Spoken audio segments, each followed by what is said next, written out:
probably the most anti-two personalities in the whole of the Philippines are sharing the platform, the administration as president, vice president. How did that happen? Oh, well, they are quite, the history behind the two has something to do with the May 2022 national election. During the time, I think there was a joint forces between the two families. And these are, at this time in our political history, in our political landscape, these are the families that are very strong in terms of support base and in terms of popularity. So in the May 2022 national election, they run in one ticket, and of course they won landslide. I think the current president, Bongbong Marcos, got 31 million votes, and I think Sara Duterte got 32 million votes. However, this kind of unity team, they called themselves the unity team, was only good for roughly a year. But after a year, it became rocky to a certain extent, because there are certain elements in the side of the current president who would want to a certain extent, and kind of did something to paint the vice president in a way that is not good, by accusing her of many things. Like, for example, now there is an accusation of some kind of corruption in terms of the confidential fund of the vice president, and many other things. But I think these are all political intimidation and political harassment, because the way I see it, the current Marcos administration, the Marcoses, and even the Romualdeses, because the Romualdes the Speaker of the House is a Romualdez, which is the cousin of the current president. I think they see Sara Duterte as the presidential front runner, even in the next coming presidential election, and that will be May 2028. So, and also in the last May 2022 election, she was also the front runner, but she decided to run as vice president, and she helped Bongbong Marcos in the presidency. That's why Bongbong Marcos won. Without the Duterte votes, I don't think, or the Duterte supporters, I don't think Bongbong Marcos would win in that election. So at this time, it seems like there is this, the way I see it, politically speaking, and in terms of analysis, there is this sense of I think the Marcoses and the Romualdez, they would want to perpetuate themselves in power in the same manner that happened in history. Like, for example, Marcos Sr. stayed in power for 21 years, and they would want to have a recreation of this, or a reenactment of this, by changing the constitution, or by, probably in the 2028 election, they would have someone who will run still from the family. So, but the problem to that kind of ambition, or kind of projection, politically speaking, by the Marcoses and the Romualdeses is, Sara Duterte is still the front runner in the 2028 election, even in the survey. So how would you perpetuate yourself in power if you have someone like her that is some kind of a block to your ambition? The only way to do that is to impeach the vice president. And now you have 10 cases being filed against the vice president at the House of Representatives. She is facing a lot of congressional hearings, political intimidation, and political harassment, and painting her as if she is a corrupt politician to a greater extent. But Filipinos like me would understand that these are all part of politics. These are all part of trying to eliminate the vice president in the presidential race in the 2028 national election, and trying to put the Duterte kind of popularity to a low, or to reduce it drastically, by painting the Duterte as the bad guys now in the Philippines, in a way that's, like, for example, telling there's a congressional hearing at the moment against the previous administration fight against illegal drugs, and they're trying to paint it in some way that is a human rights violation and all of this, and there's ICC thing. So everything is there, and the whole force of government is like they're pushing to the wall the current vice president, Sara Duterte. So it's pretty much the situation in terms of political dynamics in my country. But that is beside the point, because if you look at the country at the moment, also it's really facing a lot of difficulties in terms of economics, in terms of current rising crimes, high prices of goods. The peso is also the peso, I think, is very weak compared to the dollar, and it affects our economy. So there's a lot of domestic issues that is happening, plus this political tension between two biggest family in the Philippines, plus a foreign policy that is defective and very much leaning to the United States. So if you put them together, it seems that the Philippines is facing a lot of challenges and problems, and it seems that our situation is not necessarily positive. It's a bit negative in that sense. It is very interesting to me to see this ticket of Duterte and Marcos going together. I remember in a podcast that you did with the geopolitical trends just a few days ago with Dr. David Ulada, you mentioned that she was much more popular than Marcos. So my question was, who were the other candidates that actually required them to go together? I mean, who were they against, and did they win by a landslide? Why was there a need for them to join forces? That's basically my question. Was the competition that fierce? I think during the time, before the May 2022 election, I think there were some politicians who were trying to broker the tandem of Duterte and Marcos, because if the bailiwick in terms of political machinery, and the bailiwick of the Marcos is in the north, while Sara is in the south, which is the Mindanao, and you have the swing votes. But if you really, so there were a lot of politicians trying to put them together to ensure victory, and to ensure landslide victory for both of them. But I want to qualify this, because the former president, the father of Sara Duterte, actually did not agree with this kind of ticket. He did not support Bongbong Marcos in the election. He was very clear. He doesn't like Bongbong Marcos. He had his own reasons. But on the other hand, it seems Sara, actually, the former president wants Sara Duterte to run for president. But the problem is Sara decided to run as vice president and help Bongbong Marcos to win, because that is really the case. She was courted by the sister of Bongbong Marcos, who I think is her friend, that, we need your help. We need you for Bongbong Marcos to win. And I think in the mind of Sara Duterte, this is just my analysis, is probably she accepted that kind of agreement and kind of unity, quote unquote, because probably she was thinking that whatever her father had started, it will be pursued by the Marcos administration if Bongbong Marcos win. Like, for example, an independent foreign policy, the build projects, the infrastructure development project that was started by her father, Rodrigo Duterte. That, because I'm the vice president, you're my president, we can talk this out, and probably will pursue and everything that my father had started, something to that effect. But what happened was the reverse. Nothing really happened. Bongbong Marcos have a 180-degree pivot when it comes to foreign policy. He did not really follow through with the build project, which is infrastructure. And in terms of the fight against illegal drugs, there's no such thing at the moment. And as you can see, drug problems are rising, criminalities are rising. So in terms also of relationship with China, he promised in the campaign that he will pursue a very constructive relationship with, and his foreign policy will be independent, that he will have an equidistance between the United States and China, but it did never happen. As you can see, our diplomatic relation and political relation with China is not good at all.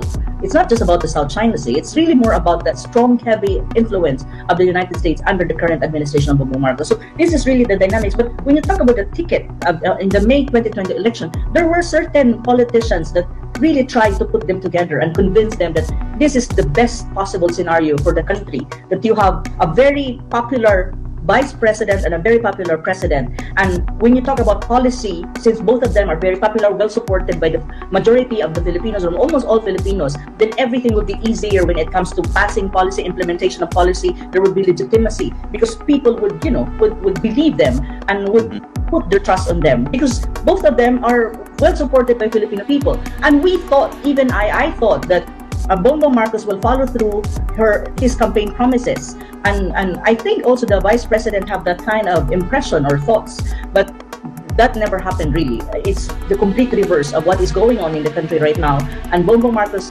did not follow, or did not even try his best to meet or to even fulfill the promises that he said during the campaign. And now you can see that the two are not anymore friends. They are really from opposing poles, and you can see the exchanges of words in media. Yeah. And now the vice president is facing 2 impeachment cases in the House of Representatives. And one thing that we have to remember, the House of Representatives is controlled by the Marcoses. I mean, the president has a hand on the House of Representatives, because the speaker is the cousin of the president. So in a way, you can see the dynamics between the two, the vice president, the presidents are not good. And I think Sara Duterte is being pushed to the wall at this time. Imagine the whole government of Bongbong Marcos is now ready to fight against the vice president, and she's facing a lot of cases, legal cases being filed against her. So that is pretty much the situation in my country at the moment. When you talk about political dynamics, when you talk about the two very popular but very strong, that both of them have a strong voting base or supporters thus far. But I think I would qualify that too. But I think when you talk about support, I think Sara or the Duterte has more support. Majority of Filipinos, I think, support, well, is on the side, I think, are more on the side of the Duterte. However, BBM or Bongbong Marcos, he has the support of the politicians. Politics, there's a sense of, we can sense that they would want to perpetuate themselves in power. And one way to do that is not only through election, but changing the constitution. There are moves right now in our House of Representatives, and it has been there for the longest time, that they would want to change the constitution from a presidential to a parliamentary form of government. And we know that in a parliamentary, the prime minister is not necessarily directly elected by the people, only the parliament, the members of parliament. So that is one move that they're thinking at the moment, that before the end term of Bongbong Marcos, they will be able to change the constitution. And one thing that you have to remember, in terms of numbers, they have the numbers in the House of Representatives. And in the Senate, I would not say the whole Senate would agree to this, but of course, I think they have also certain numbers in the Senate in terms of voting, because the senators needs to vote. And the crucial point is the midterm election that will happen next year, 2025. Because if the ticket that Marcos Jr. is supporting in the senatorial race will win majority of them, then they will have majority numbers in the Senate. So whatever kind of policy, may it be impeachment, may it be a change in constitution that they would want to push through before the end term of Bongbong Marcos, then it will happen. The possibility and the potential that it will happen is really huge, and it's there. So if there's a change in constitution, the possibility for the Marcoses / Romualdez to stay in power is there. It's a potential that might happen. So maybe we will not have really a national election that we will be voting for directly for who will be the head of state or the head of government, but probably there will be a change in our form of government. That's a possibility. But of course, Filipinos would never want to. We don't want that. As you can see, there are already clamor for some kind of opposition to a change of constitution. The Filipinos, as much as possible, especially the enlightened ones, we don't want a change of constitution at this time under Bongbong Marcos. We want a change of constitution. That's one thing, because our current constitution has many loopholes and is defective in some ways. But we want it not this time, in another time that we can assure that the president is not interested in perpetuating himself in power or herself in power. But at this time, under Bongbong Marcos, we don't want it. And so that's one possibility. The other possibility, if there would not be a change in constitution, or they will not be able to push through with it, is, of course, either one of the family members of the Marcoses / Romualdez will run for office. That's a possibility.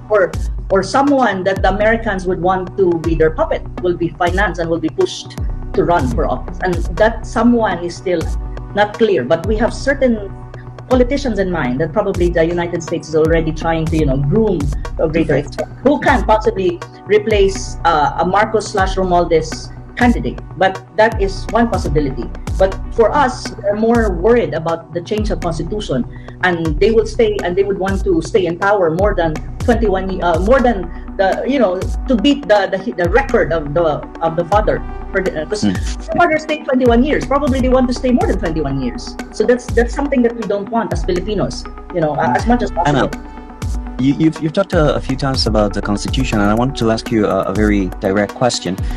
There's some allegations of drug use by the president. Is there anything in the laws of the Philippines that can compel him to do a follicle test or to determine whether he has used drugs or not? Is there anything that can force him to take that test, or he can just write it out and never get it done?